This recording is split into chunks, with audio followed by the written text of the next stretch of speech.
നമസ്കാരം. സി മലയാളം ന്യൂസിനൊപ്പോൾ ഇന്നുള്ളത് മത്ത് എന്ന സിനിമയിലെ നായകൻ ശ്രീ ടിനി ടോം, ഒപ്പം ഇതിൻ്റെ സംവിധായകൻ രഞ്ജിത്ത് ലാൽ. രണ്ടുപേർക്കും സ്വാഗതം സി മലയാളം ന്യൂസിലേക്ക്. ഈ മത്ത് എന്ന് പറയുന്ന പേര് അടുത്തിടയ്ക്ക് ഈ പത്രങ്ങളിൽ കണ്ടത്, മത്ത എന്ന സിനിമയുടെ പ്രൊമോഷന് വേണ്ടി നമ്മുടെ ടിനി ടോം ട്രെയിനുകളിലാകെ കയറി ഇറങ്ങി നടക്കുകയാണ്, റെയിൽവേ സ്റ്റേഷനുകളിലൊക്കെ ഇങ്ങനെ കയറി ഇറങ്ങി നടക്കുകയാണ്. ഇതുവരെ കണ്ടിട്ടില്ലാത്തൊരു പ്രൊമോഷൻ രീതിയാണ്. എന്താണ് ഇങ്ങനൊരു രീതി അവലംബിക്കാൻ കാര്യം? ചേട്ടൻ പറഞ്ഞു എന്താ കാര്യം? അതായത് ഞങ്ങളുടെ ഈ സിനിമയിലേക്ക് ചേട്ടൻ വന്ന ശേഷം, ടിനിച്ചേട്ടൻ വന്ന ശേഷം നമ്മുടെ ഒരു ആറ്റിറ്റ്യൂഡ് മാറിയിട്ടുണ്ട് ശരിക്കും. കാരണം വെച്ചാൽ പുള്ളി ഭയങ്കര എനർജിയാണ്, സീരിയസ്, വെറുതെ ആൾവിടെ ഇരിക്കുന്നുകൊണ്ട് പറയുന്നല്ല. അപ്പോൾ എല്ലാ കാര്യങ്ങളും ഗൈഡ് ചെയ്യും, കൃത്യമായിട്ട് ഗൈഡ് ചെയ്യും. ശരിക്കും പുള്ളിയുടെ കൂടെ ഓടിപ്പിടിക്കാൻ ഞങ്ങൾ പാടുപെടുമായിരുന്നു സത്യത്തിൽ. കാരണം നല്ല ക്യാരക്ടർ കിട്ടി അങ്ങനെയൊക്കെ പറഞ്ഞിട്ട് പുള്ളി എല്ലാ കാര്യങ്ങളും വന്ന് കാര്യങ്ങളൊക്കെ എങ്ങനെ നടന്നുകൊണ്ടിരിക്കുന്ന സമയത്ത് പ്രൊമോഷൻ്റെ കാര്യങ്ങൾ നമ്മളിപ്പോൾ ഒരു പരിധി വിട്ടിട്ട് ഫണ്ട് ഈ പടത്തിനില്ല. അപ്പോൾ നമ്മളിങ്ങനെ ആലോചിക്കരുത് എന്ത് ചെയ്യും, ഇതിൻ്റെ പ്രൊമോഷനൊക്കെ ആകുമ്പോൾ എന്ത് ചെയ്യുന്നു. അപ്പോൾ ചേട്ടൻ തന്നെയാണ് പറഞ്ഞത് നമുക്ക് ഗ്രൗണ്ടിലേക്ക് ഇറങ്ങണം. സാധാരണ പ്രൊമോഷൻ എന്നൊക്കെ പറഞ്ഞിട്ട് വേറെ ലെവലിലേക്കാണ് പോവുക. ഈ ടിക്കറ്റ് എടുക്കാനുള്ള പൈസ മതി എന്നുള്ളതുകൊണ്ടാണ് ചേട്ടൻ അങ്ങനെ പറഞ്ഞത് ട്രെയിനിൽ കയറുമ്പോൾ? അതല്ല, ശരിക്കും ഞാൻ അമ്പലപ്പറമ്പിൽ നിന്ന് പള്ളിപ്പറമ്പിൽ നിന്ന് വന്നാണ്. അത് ജനങ്ങളുടെ ഇടയിൽ നിന്ന് അത്രയും ഗ്രൗണ്ട് ലെവലിൽ നിന്ന് വന്നാണ്. അപ്പോൾ യഥാർത്ഥത്തിൽ ഫേസ് ടു ഫേസ് അവരുടെ സന്തോഷം കാണണമെങ്കിൽ നേരിട്ട് തന്നെ പോകണം. നമ്മളൊരു സ്റ്റേജിൽ കയറി ഇരുന്നാലും ഒരു ഗ്രൂപ്പ് ഓഫ് ആൾക്കാരായിരിക്കും. പിന്നെ ഈ സമാന്തരങ്ങൾ എന്ന് പറഞ്ഞ സിനിമയിൽ പറയുന്നുണ്ട്, റെയിൽവേ എന്ന് പറഞ്ഞാൽ ഞരമ്പാണ്, ഇന്ത്യയുടെ ഞരമ്പാണെന്ന് പറയും. യഥാർത്ഥത്തിൽ രക്തം ഓടുന്നതിൽ കൂടിയാണ് ഏതൊക്കെ നാട്ടുകാർ, ഏതൊക്കെ ജീവിതങ്ങൾ, ഏതൊക്കെ കാമുകന്മാർ. ഭയങ്കര രസമാണ്. കാരണം ഒരുപാട് യാത്രകൾ ഞാൻ ട്രെയിനിൽ ചെയ്തിട്ടുള്ളതാണ്. പിന്നെ ഒരു കാലഘട്ടം കഴിഞ്ഞപ്പോൾ നമ്മൾ സ്വന്തം വാഹനമൊക്കെ വന്നപ്പോൾ സ്വന്തം വാഹനത്തിലായി. എങ്കിലും ട്രെയിൻ യാത്ര എപ്പോഴും നമുക്കൊരു നൊസ്റ്റാൾജിയാണ്. അപ്പോൾ നമ്മൾ ട്രെയിനിൽ കൂടെ പോകുമ്പോൾ ഇപ്പോൾ എനിക്ക് കൃത്യമായിട്ട് സ്ഥലങ്ങളറിയാം, സ്റ്റേഷൻ അറിയാം. തിരുവനന്തപുരം, പേട്ടാമുരിക്കുമ്പോൾ, ചിറയൻകീഴ്, കടക്കാവൂർ, വർക്കല, പരവൂര്, കൊല്ലം, മണ്ടോതിർത്തി, ശാസ്താംകോട്ട, കരുനാഗപ്പള്ളി, കായംകുളം, മാവേലിക്കര, ചെങ്ങന്നൂർ, തിരുവല്ല, ചങ്ങനാശ്ശേരി, കോട്ടയം, ഏറ്റുമാനൂർ, പിറവം, തൃപ്പൂണിത്തുറ, കൊച്ചി, എറണാകുളം, എടപ്പള്ളി, ആലുവ, ചൊവ്വര, അങ്കമാലി, അറുപറ്റി, കൊരട്ടി, ചാലക്കുടി, ഇരിങ്ങാലക്കുട, മുള്ളുകര, പുതുകാട്, ഒല്ലൂർ, തൃശ്ശൂർ, പാലക്കാട്, പൊൻകുന്നം, ഷൊർണൂർ, ഒറ്റപ്പാലം, ലക്കിടി, മങ്കര, പറളി, വലവക്കോട്, അങ്ങനെ പോകും. ഇത് പണ്ട് മിമിക്രിക്ക് വേണ്ടി കാണാൻ പഠിച്ചു വെച്ചാൽ അങ്ങനെ പഠിച്ചാണ്. കാരണം ഞാൻ ട്രെയിനിലായിരുന്നു എൻ്റെ യാത്ര. അപ്പോൾ നിങ്ങൾ വിചാരിക്കും ചായ വിറ്റുകൊണ്ടിരുന്നതാണെന്ന്. പക്ഷേ ആ ആളെ പോലും ഞാൻ ഭയങ്കരമായിട്ട് എൻജോയ് ചെയ്യുന്ന ഒരാളാണ്, ഓരോ ജീവിതങ്ങൾ കാണാനും. അപ്പോൾ ഡയറക്റ്റ് ചെന്ന് അപ്രോച്ച് ചെയ്യുക. നമ്മുടെ കയ്യിൽ പബ്ലിസിറ്റികൾ വളരെ കുറവാണ്. ഇതൊരു 5 ലക്ഷം രൂപയുടെ പബ്ലിസിറ്റി അത് ശരിയാണ്, ഡോർ ടു ഡോർ എന്ന് പറയൂലേ. അപ്പോൾ അവരെ കാണുമ്പോൾ അപ്പോഴാണ് നമ്മളെക്കുറിച്ച് മനസ്സിലാക്കുന്നത്. നമ്മളോടുള്ള സ്നേഹം, ഈ ചാനലിൽ കണ്ടിട്ടുള്ള സ്നേഹം, സിനിമയിൽ കണ്ടിട്ടുള്ളത്, അവരുടെ ഓരോ പ്രതികരണങ്ങളുണ്ട്, നിർദ്ദേശങ്ങളുണ്ട്. അത് നമുക്ക് ഭയങ്കര, നമ്മൾ ജനകീയനായിട്ട് നടക്കാൻ ആഗ്രഹിക്കുന്ന ഒരാളാണ്. ഈ ഓരോ സ്റ്റേഷനിലും ചെന്നിറങ്ങുമ്പോൾ ഒറ്റ ട്രെയിനിലാണല്ലോ ഇങ്ങനെ പോകുന്നത്. അതെ. ഇത്ര ദൂരമൊക്കെ നിശ്ചയിച്ചിട്ടുണ്ടോ? ഒരു ദിവസം ഇത്ര അങ്ങനെ? അല്ല, ഞാനിപ്പോൾ ആലുവെന്ന് കയറി ഇത് കൊടുത്തു കഴിഞ്ഞപ്പോൾ, ഇത് നടന്ന് ഓരോ സ്റ്റേഷൻ കൊടുത്തു, ആ എഞ്ചിൻ്റെ ലോക്കോ പൈലറ്റ് വരെ കൊടുത്തു കഴിഞ്ഞപ്പോൾ കണ്ണൂരെത്തി. സമയം പോയത് അറിഞ്ഞില്ല. അല്ല, ചില സ്റ്റേഷനുകളിൽ 3 മിനിറ്റ് 5 മിനിറ്റ്, ചില സ്റ്റേഷനിൽ 30 സെക്കൻഡ് അങ്ങനെയൊക്കെ ഉള്ളൂ. നമുക്കറിയാം ടൈമൊക്കെ നമുക്ക് മെയിൻ സ്റ്റേഷൻസിലാണ് കുറച്ച് നേരം ഉണ്ടാവുള്ളൂ. അപ്പോൾ ചിലത് കണക്റ്റഡ് ആയിരിക്കും. ഈ ഇൻഡർസിറ്റി എന്നൊക്കെ പറഞ്ഞിട്ടുണ്ടെങ്കിൽ കണക്ഷൻ ഉണ്ടാവില്ല, അത്ര ഇടയിൽ കട്ടാവും. പക്ഷേ ചെയർക്കാർ ചെന്നൈ എന്നൊക്കെ പറയുന്നത് ഫുൾ കണക്റ്റഡ് ആയിരിക്കും. അപ്പോൾ ആ ഉള്ളിൽ കൂടി തന്നെ പോകാം. മറ്റേതങ്ങനെയല്ല, ഒരു സ്റ്റേഷനിൽ ഇറങ്ങുന്നു. അത് നല്ല അനുഭവമാണ് ശരിക്കും. ഷൊർണൂരൊക്കെ ചെന്നാൽ കുറച്ച് സമയം കിട്ടും അല്ലേ? കുറച്ച് സമയം കിട്ടി. അപ്പോൾ കയറി കഴിഞ്ഞപ്പോൾ എന്താണെന്ന് പറഞ്ഞാൽ അതിൽ സ്ഥിരം വരുന്ന പാട്ടുകാർ, പിച്ചക്കാരൊക്കെ നോക്കുമ്പോൾ വേറെ കുറച്ച് ആൾക്കാർ ടീഷർട്ടൊക്കെ ഇട്ടിട്ട് നമ്മുടെ തൊഴിലിനെ ബാധിക്കുമല്ലോ, ഇത് വേറെ ടീം, ഇത് ഏതാണ് വന്നേക്കണമെന്ന് പറഞ്ഞപ്പോൾ നമുക്ക് ഒരുമിച്ച് പോവാം, അവരോടൊപ്പം നമുക്ക് പോവാം, വിൽക്കുന്ന ആൾക്കാരുണ്ട്. അപ്പോൾ അത് നല്ലൊരു അനുഭവമാണത് ശരിക്കും. ഇടയ്ക്കൊക്കെ അങ്ങനെ ജനങ്ങളുടെ ഇടയിലേക്ക് തന്നെ ഇറങ്ങണം. ഈ ശരിക്കും ഈ പ്രൊമോഷൻ, അതായത് സിനിമ ഉണ്ടാക്കിയാൽ മാത്രം പോരാ, നമ്മുടെ ഒരു പ്രൊഡക്റ്റ് ഉണ്ട്, അത് ജനങ്ങളിലേക്ക് എത്തിക്കുകയും വേണം. പലപ്പോഴും ഈ ഓൺലൈൻ പ്രൊമോഷനൊക്കെ ഇപ്പോൾ കാര്യമായി ഏറ്റവും പ്രധാനപ്പെട്ട ഒന്നായി വന്നപ്പോൾ നമ്മുടെ ഈ പരമ്പരാഗത പ്രൊമോഷൻ രീതികൾ, പോസ്റ്റർ അടിക്കൽ, ഇതൊക്കെ കുറഞ്ഞിട്ടുണ്ടോ? അതൊക്കെ പുതിയ സിനിമകൾ, പ്രത്യേകിച്ച് ചെറിയ സിനിമകളെ സംബന്ധിച്ച് ഈ പോസ്റ്ററൊക്കെ അടിക്കുക, അത് കൃത്യമായിട്ട് എത്തിക്കുക, ഇങ്ങനെയൊക്കെ കറക്റ്റായി ചെയ്യാതെ വരുമ്പോൾ സിനിമകൾ ജനങ്ങളിലേക്ക് എത്താത്തൊരവസ്ഥ ഉണ്ടാകുന്നുണ്ടോ? അങ്ങനെ എന്തെങ്കിലും ഒരു കാരണം ഇതിലുണ്ടോ? അങ്ങനെ വിലയിരുത്തിയിട്ടുണ്ടോ? ഞാൻ ചോദിക്കുന്നത് ഇതിൻ്റെ പ്രൊമോഷൻ്റെ റീസൺ പറയുമ്പോഴാണ്. ഇല്ല, ഞങ്ങൾ അത്യാവശ്യം പോസ്റ്റേഴ്സ് ഉണ്ട്. പക്ഷേ നമ്മുടെ സിനിമയെ കുറിച്ചല്ലേ പറഞ്ഞത്? പൊതുവിലാണെങ്കിൽ അത് ചേട്ടൻ പറയുന്നതായിരിക്കും നല്ലത്. അല്ല, പൊതുവെന്ന് പറഞ്ഞാൽ ഇപ്പോൾ പ്രൊമോഷൻ ഒരുപാട് എല്ലാ സിനിമകളും, ഞാൻ പങ്കെടുക്കുന്ന സിനിമകളിലൊക്കെ പ്രൊമോഷന് എന്നെ ചാവറയിട്ട് വിടുന്നത് തന്നെയാണ്. ഇപ്പോൾ ജോഷി സാറിൻ്റെ പാപ്പൻ, സുരേഷ് ഗോപി ഏട്ടനുള്ളതിനേക്കാൾ കൂടുതൽ പ്രൊമോഷൻസിന് ഞാനാണ് വീട്ടിലത്. വെള്ളിമൂങ്ങ എന്ന് പറഞ്ഞാൽ ബിജു മേനോൻ എന്ന് പറഞ്ഞാൽ മടിയനാണ്. അപ്പോൾ എന്നെയാണ് വിടുന്നത്. ഞാനിത് എൻജോയ് ചെയ്യുന്ന ഒരാളാണ്. പിന്നെ നമുക്കൊരു ഉത്തരവുണ്ട് 100% ഡെഡിക്കേറ്റ് ചെയ്ത്. കാരണം ഞാൻ അങ്ങനെ വന്നതാണ്, വളരെ കഷ്ടപ്പെട്ട് ആഗ്രഹിച്ച് വന്നതാണ്. അപ്പം നമുക്ക് കിട്ടുന്നത് ഈ ഒരു കഷ്ടപ്പാടല്ല, ഇതൊരു ശരിക്കും പാഷനാണ്, ഇഷ്ടമാണ്. ഇപ്പം നമ്മുടെ പടത്തിനെന്ന് പറഞ്ഞിട്ടുണ്ടെങ്കിൽ ഇതിനൊക്കെ ചിലവാക്കാൻ പറ്റുന്ന ഒരു ബഡ്ജറ്റ് ഉണ്ട്. അപ്പോൾ അതിന് വളരെ ലാവിഷാക്കിയിട്ട് ഒരു പ്രൊഡ്യൂസർ ഇല്ലാണ്ടാക്കുക എന്നുള്ളത്. കാരണം ഒന്ന്, എനിക്ക് ഇവരോടൊരു കടപ്പാടുണ്ട്. കാരണം എന്നെ വെച്ച് സിനിമ ചെയ്തിട്ടുണ്ടെങ്കിൽ എൻ്റെ മുഖം കണ്ടാൽ ഞാൻ ഇവരുടെ അടുത്ത് ചോദിച്ചു, ആൾ കയറണമെന്നില്ല. കാലത്ത് തന്നെ റെഡിയായിട്ട് ടിനി ടോമിൻ്റെ സിനിമ ആണോയെന്നും പറഞ്ഞ് ആരും തിയേറ്ററിൽ വരില്ല. അപ്പം ഞാൻ എന്നെക്കുറിച്ച് നന്നായിട്ട് മനസ്സിലാക്കിയിട്ടുണ്ട്. എന്നിട്ട് അവർ റിസ്ക് എടുക്കാൻ വന്നേക്കും. ഞാൻ പറഞ്ഞ് ബിസിനസ് ആകുമോ? പക്ഷെ ഭാഗ്യം കൊണ്ട് സിനിമ റിലീസാകുന്നതിന് മുമ്പ് OTT ബിസിനസ് കടന്നു. ആൾ സേഫായി, പ്രൊഡ്യൂസർ സേഫായി. അതിൽ വളരെ സന്തോഷമാണ്. അത് നമ്മുടെ പ്രാർത്ഥനയാണ്. പ്രൊഡ്യൂസർ എന്ന് പറഞ്ഞാൽ നിർമ്മാതാവാണ്. ഞാൻ ഓരോരുത്തരും നിർമ്മാതാക്കളെ വെള്ളം കുടിപ്പിക്കുന്ന ചില ആക്ടേഴ്സിൻ്റെ ഒക്കെ കേൾക്കുമ്പോൾ എനിക്ക് സങ്കടം വരാറുണ്ട്. കാരണം നമ്മളൊക്കെ എന്തൊരു സ്വപ്നം കണ്ടിട്ടാണ് ഒരു നിർമ്മാതാവിനുണ്ടാക്കുന്നത്. ഇവർ ഷൂട്ടിങ്ങിൽ കൃത്യസമയത്ത് വരാത്ത കാര്യമൊക്കെ നിങ്ങൾ അറിയുന്നുണ്ടോ? അതാണ് അത് ഒരു കാര്യം. പലപ്പോഴും നിർമ്മാതാക്കൾ പറയുന്ന പരാതികളിലൊന്ന്, ഈ നടൻ അല്ലെങ്കിൽ നടി അവർക്ക് മാർക്കറ്റുണ്ട്, അത് വിൽക്കാം എന്നുള്ളത് കൊണ്ട് തന്നെയാണ് അവരെ കാസ്റ്റ് ചെയ്യുന്നത്. പക്ഷേ ഇതിൻ്റെ പ്രൊമോഷൻ സൈഡിലേക്ക് വരുമ്പോൾ ഞങ്ങൾ പ്രൊമോഷന് വരില്ല എന്ന് കട്ടായം പറഞ്ഞ് മാറി. മമ്മൂക്കയും ലാലേട്ടനും സുരേഷ് ഗോപിയും അങ്ങനെ പറയാറില്ല. അവരൊക്കെ അവരുടെ പടങ്ങൾക്കും ഒരു കാശ് മേടിച്ചതിന് കൃത്യമായിട്ട് ഷൂട്ടിങ്ങിനും ചെന്നിട്ടുണ്ട്. ചില ആൾക്കാർ മാത്രമാണ് ഈ പ്രശ്നം ഉണ്ടാക്കിയിട്ടുള്ളത്. അപ്പോൾ എനിക്ക് തന്നെ ഫീൽ ചെയ്യാറുണ്ട്, നമ്മളൊക്കെ എന്തോ ഒരു സ്വപ്നം കണ്ടിട്ടാണ് ഒരു നിർമ്മാതാവിനെ കിട്ടുന്നത്. നിർമ്മാതാവ് എന്ന് പറഞ്ഞാൽ ഒരു മാതാവാണ്, ജന്മം നൽകുന്ന ആളാണ്, അമ്മയെ പോലെ കാണേണ്ട ആളാണ്. അവരിലേക്ക് സിനിമയില്ല. അപ്പോൾ പ്രൊഡ്യൂസേഴ്സിനെ ഞാൻ വളരെ ക്ലോസുമാണ്. എല്ലാ ഈ പ്രൊഡ്യൂസർ അസോസിയേഷൻ്റെ പ്രോഗ്രാമിനൊക്കെ നമ്മൾ കൈമേയി മറന്ന് അവരൊപ്പം നിൽക്കുന്നവരാണ്. അപ്പോൾ അവർ എവിടെയോ വേർത്ത കാശാണ് കൊണ്ടുവന്ന് വരുന്നത്. പല പ്രൊഡ്യൂസർമാരും അവരുടെ വേദന ഷെയർ ചെയ്യുന്ന കണ്ടിട്ടില്ലേ? നമ്മൾക്ക് അവർ സപ്പോർട്ടായിരിക്കണം. അവർ പ്രത്യേകിച്ച് ഇപ്പം എന്നെ പോലുള്ളവർ വെച്ച് പ്രൊഡ്യൂസ് ചെയ്യാൻ ഒരാൾ വരികയാണ്, ഒരു കച്ചവട മൂല്യം ഇല്ലാതെ മുന്നിൽ കാണാണ്ടാണ് വന്നിറങ്ങുന്നത്. ദൈവാനുഗ്രഹം കൊണ്ട് കച്ചവടം നടന്നു. പക്ഷെ ഇനി തിയേറ്ററിൽ നിന്ന് കിട്ടുന്നത് അത്യാവശ്യം ചിലവ് കാശ്, ബാക്കി വണ്ടി കാശൊക്കെ കിട്ടും.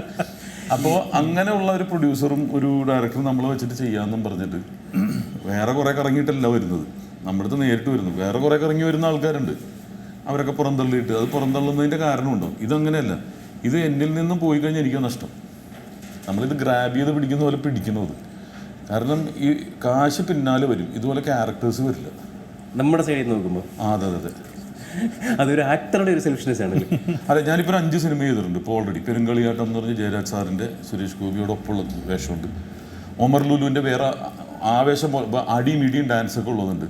പക്ഷെ പ്രൂവ് ചെയ്യാൻ പറ്റുന്ന ക്യാരക്ടർ വളരെ വിരളമായിട്ട് വരുള്ളൂ ഒരു ആക്ടറിന് കിട്ടുന്നത്. അപ്പോൾ ഇന്ദ്രൻ ചേട്ടനൊക്കെ എൻ്റെ അടുത്ത് പറഞ്ഞു കേട്ടിട്ടുണ്ട്, ടിനി ചിലപ്പോൾ 10 വയസ്സ് ഒരു സിനിമയിൽ കിട്ടില്ല, ഞാൻ നിന്നു കൊടുക്കും. കാരണം വീട്ടിൽ നിന്ന് കാശ് കൊണ്ടുവന്നിട്ട് നമുക്ക് സിനിമ ചെയ്യാൻ പറ്റില്ല. അപ്പോൾ ഇത്രയും ലക്ഷറിയും പറയുമ്പോൾ ചായയും, സത്യമല്ലേ, ചോദിക്കുമ്പോൾ ഭക്ഷണമൊക്കെ തരുന്ന എല്ലാ സിറ്റുവേഷനും ഉണ്ടായി, നമ്മൾ അഭിനയിച്ചാൽ മാത്രം മതി. അപ്പോൾ അതിനൊരു നമ്മുടെ ആഗ്രഹമാണ്. അത് നടത്താൻ കുറച്ച് പേര് വരുമ്പോൾ നമ്മൾ അവരുടെ കൂടെ നിൽക്കണം എന്നുള്ളതാണ്. കൈമേയും മറന്ന് ഇതെനിക്ക് വെച്ചാൽ കഷ്ടപ്പാടായിട്ടൊന്നും തോന്നില്ല, ഞാൻ എൻജോയ് ചെയ്യണം ഇതൊക്കെ. അത് രണ്ട് കാര്യങ്ങൾ. ഒന്ന്, ഈ പറഞ്ഞതുപോലെ പ്രൊമോഷൻ ഒരു സൈഡിലുള്ളത് വലിയ ശ്രദ്ധ പിടിച്ചു പറ്റി. രണ്ട്, ഈ സിനിമയുടെ പേര് മത്ത് എന്നാണ് സിനിമയുടെ പേര്. 2 മത്ത് നമുക്കറിയാം. ഒന്ന് ഈ മത്ത് പിടിക്കുക എന്ന് പറയുന്ന മത്ത്, പിന്നെ ഈ തൈര് കടയുന്ന മത്ത്. അത് ആലപ്പുഴ ഭാഗത്തുള്ള ആലപ്പുഴക്കാരനാണ്? അല്ലല്ല, ഞാൻ പിന്നെ കൊല്ലം ജില്ലയാണ്. ഞങ്ങളും ഇത് യൂസ് ചെയ്യാറുണ്ട്, കൊല്ലം മത്ത് എന്ന്. ഞാൻ ഈ ടൈറ്റിൽ മത്ത് എന്ന് എനിക്ക് തോന്നിയ സമയത്ത് ഞാൻ ചുമ്മാ ഇങ്ങനെ അതിൻ്റെ ഡിക്ഷണറിയൊക്കെ എടുത്ത് നോക്കിയിരുന്നു. അപ്പോൾ ചേട്ടൻ പറയുന്ന സംഭവമൊക്കെ ഉണ്ടായില്ല. അപ്പോൾ ഞാൻ കണ്ണൂരാണ്. അപ്പം നമ്മൾക്ക് പ്രാദേശികമായിട്ട് അവിടെ മത്ത് എന്ന് പറഞ്ഞു കഴിഞ്ഞാൽ ഇത് തന്നെയാണ് സംഭവം. ചേട്ടൻ ഇപ്പോൾ തല കറക്കിയ സംഭവമാണ്. മദ്യവെച്ചിട്ടുള്ള ഉന്മാദാവസ്ഥ എന്നൊക്കെ പറയില്ലേ നമ്മൾ, അങ്ങനെ ഒരു സംഭവമാണ്. അപ്പോൾ അത് വെച്ചിട്ടാണ് നമ്മൾ ഈ ഒരു ടൈറ്റിൽ ഇട്ടത് സംഭവം. അത് പിന്നെ സത്യത്തിൽ മത്ത് എന്ന് പറയുന്ന സംഭവം മദ്യപാനം കൊണ്ടുള്ള ഒരു ഈ പറഞ്ഞ ഉന്മാദാവസ്ഥ മാത്രമല്ല. ഈ മത്ത് കുറയാൻ വേണ്ടി തൈര് കടയാട്ടോ. അതെ, തൈര് കുറക്കാൻ വേണ്ടിയിട്ട് രണ്ടും അങ്ങോട്ടും ഇങ്ങോട്ടും ഭയങ്കര ഒരു ബന്ധം. രണ്ടർത്ഥത്തിൽ ഉപയോഗിക്കാൻ. എങ്ങനെ ഉണ്ടായിരുന്നു ആ കഥാപാത്രം? അതായത് ഈ നേരത്തെ ഹൗസ്ഫുൾ എന്ന് പറഞ്ഞൊരു സിനിമയിൽ നായകനായിട്ട് അഭിനയിച്ചിട്ടുണ്ട്. അതുപോലെ ഡഫേദാർ എന്ന് പറഞ്ഞൊരു സിനിമ. ഇടയ്ക്കിടയ്ക്ക് ഓരോ ശ്രമങ്ങൾ നടത്താറുണ്ട് ഞാൻ. അല്ല, ഓക്കെ, ഞാൻ പറയുന്നത് ഇപ്പോൾ ഈ ഒരു കഥാപാത്രം മത്ത്, ഈ കഥ കേൾക്കുമ്പോൾ തന്നെ ഇപ്പോൾ എനിക്കിത് കേട്ടപ്പോൾ നമ്മുടെ വെള്ളം സിനിമയാണ് എനിക്ക് ഓർമ്മ വന്നത്. മദ്യപാനം ഇതിൻ്റെ മറ്റൊരു വശമായിരിക്കാം, അതായിരിക്കില്ല നിങ്ങളിത് പറയാൻ പോകുന്നത്. പക്ഷേ രണ്ടായാലും ഒരു പ്രധാന കഥാപാത്രമായി, നായകൻ എന്ന് ഞാൻ ഉപയോഗിക്കുന്നില്ല, പ്രധാന കഥാപാത്രമായി ലീഡ് റോളിൽ മത്തിൽ വരുമ്പോൾ എന്താണ് അഭിനയിച്ചത്? എന്താണ് മത്ത് എന്ന് പറഞ്ഞ സിനിമ? ഞാൻ ഈ വെള്ളത്തിന് മുൻപ് സ്പിരിറ്റ് എന്ന് പറഞ്ഞൊരു പടം ഇറങ്ങിയിട്ടുണ്ട് രഞ്ജിത്ത് സാറിൻ്റെ. അതിൽ ഞാൻ മദ്യം വിളമ്പുന്ന ആളായിരുന്നു. ലാലേട്ടന് കൊടുത്തിട്ട് ഇനിയെങ്കിലും നിർത്തിക്കൂടെ എന്നൊക്കെ പറയുന്നത്. അത് ആൽക്കഹോളിസമാണ്. ഈ മത്ത് എന്ന് പറഞ്ഞിട്ടുണ്ടെങ്കിൽ ഒരു ഈ ഉന്മാദം മാത്രമല്ല, മത്ത് കാമത്തിൻ്റെ മത്തുണ്ട്, ഭക്ഷണം കഴിക്കേണ്ട മത്ത് ചില ആൾക്കാരൊക്കെ ഉണ്ട്. പായസം കുടിച്ച് മത്തടിച്ചെന്ന് പറയില്ലേ, അങ്ങനെയൊക്കെ പറയാറുണ്ട്. മദ്യത്തിൻ്റെ മത്തുണ്ട്. ഇത് ശരിക്കും ഡയറക്ടറിൻ്റെ ഭാഷയിൽ ഒരു സൈക്കോ ക്രൈം ഡ്രാമയാണ്. അത് പുതിയൊരു ജോണറാണ്. ഇപ്പം ഞാനൊരു പ്രാന്തനായിട്ട് കിടക്കും, നിങ്ങൾക്ക് എൻ്റെ അവസ്ഥ എന്താണെന്ന് നിങ്ങൾക്ക് മനസ്സിലാവില്ലല്ലോ. എൻ്റെ അവസ്ഥ പ്രേക്ഷകരും കൂടി കാണിച്ചു കൊടുക്കുകയാണ് ഞാൻ എങ്ങനെയാണെന്നുള്ളത്. എനിക്ക് തോന്നുന്നൊരു ബ്രില്യൻ്റ് ഐഡിയ ആയിട്ടാണ് തോന്നിയത്. നമ്മളെപ്പോഴും ഒരു മദ്യപാനിയെ കാണിക്കും, പക്ഷെ അയാളുടെ അവസ്ഥ എന്താണ്? നമ്മൾ പലരും കുറ്റം പറയാറുണ്ട്, ഇയാൾ എന്താണ് ഇങ്ങനെ, അയാൾ എന്തുകൊണ്ട് അങ്ങനെ ആയി. അയാളുടെ സൈഡിൽ നിന്ന് ലോകത്തെ നോക്കുകയാണ്. അതെ അതെ, ബാക്കി ഇത്രയും കാലം നമ്മൾ നമ്മുടെ സൈഡിൽ നിന്ന് അയാളെ ലോകം മൊത്തം നോക്കി, അപ്പോൾ അയാളുടെ സൈഡിൽ നിന്ന് ലോകത്തെ അങ്ങനെയാണ്. ബേസ് തോട്ട് എന്ന് പറയുന്നത് ശരിക്കും പറഞ്ഞാൽ ഞാൻ വിചാരിക്കുന്നത് ഞാൻ ഒന്നല്ല സത്യത്തിൽ. ഞാൻ എൻ്റെ ഉള്ളിൽ അല്ലെങ്കിൽ ഞാൻ ഒരുപാട് ആളാണ് ഞാൻ. അതായത് ഇതിൽ മത്ത് എന്ന് പറയുന്നത്, ഞാൻ വേറൊരു കാര്യം കൂടി പറയാം. മത്ത് എന്ന് പറയുന്ന സംഭവം എന്ന് വെച്ചാൽ ശരിക്ക് നമ്മുടെ ഈ സൊസൈറ്റിയിൽ ഇപ്പോഴും ആണുങ്ങളുടെ ഒരു ആധിപത്യം നിലനിൽക്കുന്നുണ്ടെന്ന് നമ്മളെല്ലാവരും വിശ്വസിക്കുന്നു, നമ്മളെല്ലാവരും ചില സമയത്തൊക്കെ തിരിച്ചറിയുന്നു. മിക്കവാറും സ്ത്രീകൾ അത് പറഞ്ഞ് നടക്കുന്നുണ്ട് നമ്മുടെ ഇടയിലൊക്കെ. അറിയാതെ തന്നെ ഒരു ആണത്തത്തിൻ്റെ ഒരു അതെ, അതാണ് ആ. അപ്പം നമ്മൾ വിചാരിക്കുന്നത് വെച്ചാൽ ആണുങ്ങൾ പൊതുവിൽ വിചാരിക്കുന്നത് വെച്ചാൽ എല്ലാ സ്ത്രീകളും നമുക്ക് അടിമകളാണെന്ന് തോന്നിപ്പിക്കുന്ന ഒരു വല്ലാത്ത തരം പേശി ബലത്തിൻ്റെയോ അല്ലെങ്കിൽ ഇവർ ചിന്തിച്ച് കൂട്ടുന്ന, ഇവരെന്ന് പറഞ്ഞാൽ ഞാനടക്കമുള്ള ആളുകൾ ചിന്തിച്ച് കൂട്ടുന്ന ചില കാര്യങ്ങളിൽ നമ്മളത് സ്വയം നമ്മൾ എന്തോ വലിയ സംഭവമാണെന്നും ഇവരൊക്കെ അടിമകളാണെന്നും തോന്നിപ്പിക്കുന്ന അങ്ങനത്തെ ഒരു വല്ലാത്ത തരം ഒരു മത്ത് മിക്കവാറും ആളുകൾ. ന്യായവും യുക്തിയും എന്തും ആയിക്കോട്ടെ, ഞങ്ങൾ പറഞ്ഞാൽ നിങ്ങൾ കേൾക്കണം. അതെ അതെ, അത് തിരിച്ചു വന്നു കഴിഞ്ഞാൽ ഞാൻ ഈ പറയുന്ന എൻ്റെ ഉള്ളിലെ 100 ആളുകൾ എഴുന്നേക്കും. 100 ആളുകൾ തിരിച്ച് ഒരു പട നയിക്കും. അങ്ങനെ ഉണ്ടാകുന്ന സമയത്ത് അത് അമ്മയാണോ, സഹോദരിയാണോ, പെങ്ങളാണോ, മകളാണോ, ഈ ചിന്തകളൊക്കെ മാറിയിട്ടെന്ന് പറഞ്ഞാൽ നമ്മുടെ മൈൻഡ് വേറെ എന്തിനൊക്കെയോ വേണ്ടി പ്രിപ്പയർ ചെയ്തുകൊണ്ടേ. കുറച്ച് ഭീകരമായ കാര്യങ്ങൾ സ്ക്രീനിൽ ഞങ്ങൾ കാണേണ്ടി വരുന്നതാണോ സംവിധായകൻ ഉദ്ദേശിച്ചത്? അങ്ങനത്തെ തന്നെയാണ്. അങ്ങനത്തെ അതാണ് ഇപ്പോൾ നിങ്ങൾ തുടക്കത്തിൽ പറഞ്ഞു നായകനല്ല ഞാൻ ഇതിൻ്റെ അകത്ത് കേന്ദ്ര കഥാപാത്രം എന്ന് പറയാൻ പറ്റുള്ളൂ. നായകൻ എന്ന് പറഞ്ഞാൽ നന്മയുണ്ടാവും, 10-25 പേരെ ഇടിച്ച് തെറിപ്പിക്കും, അതെ, നല്ല പോളിഷ്ഡ് ആയിരിക്കും. പക്ഷെ ഇതൊന്നുമല്ല. ഇതൊരു ഗുഡ് ലുക്കിംഗ് ആളല്ല, ഭയങ്കര അഗ്ലിയായിട്ട് നടക്കുന്ന ഒരാളാണ്. കുറച്ച് കഴിയുമ്പോൾ സിനിമ കഴിയുമ്പോൾ എന്നെ വെറുക്കുന്ന രീതിയിലാക്കി തന്നിട്ടുണ്ട് പുള്ളി. നായകനല്ല അപ്പോൾ അപ്പോൾ ഇതിൻ്റെ അകത്ത് നായകനുണ്ടോ എന്ന് വെച്ചാൽ നായകനില്ല ശരിക്കും. അപ്പോൾ വില്ലന്മാരൊരു കൂട്ടമാണ്. പക്ഷേ ഇയാളെങ്ങനെ വില്ലനായി? വില്ലൻ ശരിക്കും ഇപ്പോൾ ജീവിതത്തിൽ ക്രൂരകൃത്യം ചെയ്യുന്നവരുടെ അവരൊരു ക്ലാരിഫിക്കേഷൻ, അവരുടെ കല്ലിൽ ഉറച്ച് നോക്കുമ്പോൾ അവർ നായകനായിരിക്കും അല്ലേ, സ്വന്തം സൈഡിൽ നിന്ന്. അപ്പോൾ അതാണ്. അപ്പോൾ പല വ്യൂസ് ഉണ്ട് ഇതിൻ്റെ അകത്ത് ഒരുപാട്. അതായത് ഞാനും ഇപ്പോൾ സാറും ചേട്ടനും അല്ലെങ്കിൽ വേറൊരാളും ഒരു സിനിമ അല്ലെങ്കിൽ ഒരു സാധനം കാണുന്ന സമയത്ത് നമ്മൾക്ക് ഡിഫറെൻ്റ് ആയിട്ടാണ് തോന്നുക. എല്ലാവരും കാണുന്നത് പലതായിരിക്കും. അതെ, ഒറ്റ ഒബ്ജക്റ്റ്. അതേപോലെ തന്നെ ഈ സിനിമേനെ പല രീതിയിൽ അവരവർക്ക് തോന്നുന്ന രീതിയിൽ വ്യാഖ്യാനിക്കുക. ഇതിൻ്റെ അവസാനത്തിലൊക്കെ നമ്മൾ കൃത്യമായിട്ട് നമ്മളിങ്ങനെ എല്ലാ സിനിമകളും ഇങ്ങനെ കുത്ത്, കോമ, ഫുൾ സ്റ്റോപ്പൊക്കെ ഇട്ട് നിർത്തി എന്നൊരു പരിപാടിയുണ്ട്. അങ്ങനെ കുറേ സ്ഥലങ്ങളൊക്കെ ഞങ്ങൾ ചുമ്മാ വിട്ടിരിക്കുകയാണ്. അത് ഫില്ല് ചെയ്യാനുള്ളൊരു സമയം, ഒരു സാധ്യത പ്രേക്ഷകന് കൊടുത്തിട്ടുണ്ട്. അതിപ്പോൾ പറയുമ്പോൾ വിചാരിക്കും ഭയങ്കര ചിന്തിക്കണം, അങ്ങനെയൊന്നുമില്ല കേട്ടോ. ഇത് കാശും കൊടുക്കണം, അല്ല കാശും കൊടുക്കണം, ചിന്തിക്കുകയും ചെയ്യണം എന്ന് പറഞ്ഞാൽ നമുക്ക് ഭയങ്കര ബുദ്ധിമുട്ടാണ്. ചിന്തയുടെ കൂടെ നടന്നോട്ടെ. ഇത്തരം ഒരു കഥാപാത്രത്തെ അവതരിപ്പിക്കാൻ എന്തൊക്കെയായിരുന്നു തയ്യാറെടുപ്പുകൾ, എന്തൊക്കെയായിരുന്നു വെല്ലുവിളികൾ? ഒന്നും അതിൽ കൂറായിട്ട് അങ്ങോട്ട് മാറി. ഈ ടിനി ടോമിൻ്റെ പോളിഷ്നെസ്, ഈ പാൻറ്റും ഷർട്ടും ഇതെല്ലാം മാറിയിട്ട് അവിടെ തന്നെ ഞാൻ അതിൻ്റെ പുല്ലുപാറ എന്ന് പറഞ്ഞ സ്ഥലത്താണ് അവിടുത്തെ ഒരാളായി മാറി. പക്ഷേ ആ ലോക്കൽ ബേസ്, ആ ടെറൈനിലുള്ള കഥയല്ല കേട്ടോ. ഇത് ജനറലായിട്ടുള്ള സ്റ്റോറിയാണ്. അത് ഇന്ന സ്ഥലത്ത് നടക്കുന്ന കഥ. ഇപ്പോൾ പ്രാഞ്ചിയേട്ടാണ്, ആ തൃശ്ശൂർ, അങ്ങനൊരു ഇത് വെച്ചിട്ടുള്ളൊരു പടമല്ല. എവിടത്തുകാർക്കും ആപ്ലിക്കബിൾ ആണ്. അതെ, കാരണം ഒരു മെയിനായിട്ട് ഒരു ഫാമിലി പറയുന്നുണ്ട്. അച്ഛൻ, അമ്മ, മകൻ എന്നൊക്കെ പറയുമ്പോൾ ഇന്ന് വളരെ ചെറുതാണ്. ഇപ്പോൾ 2-3 പിള്ളേരൊക്കെ ഉണ്ടാവുള്ളൂ.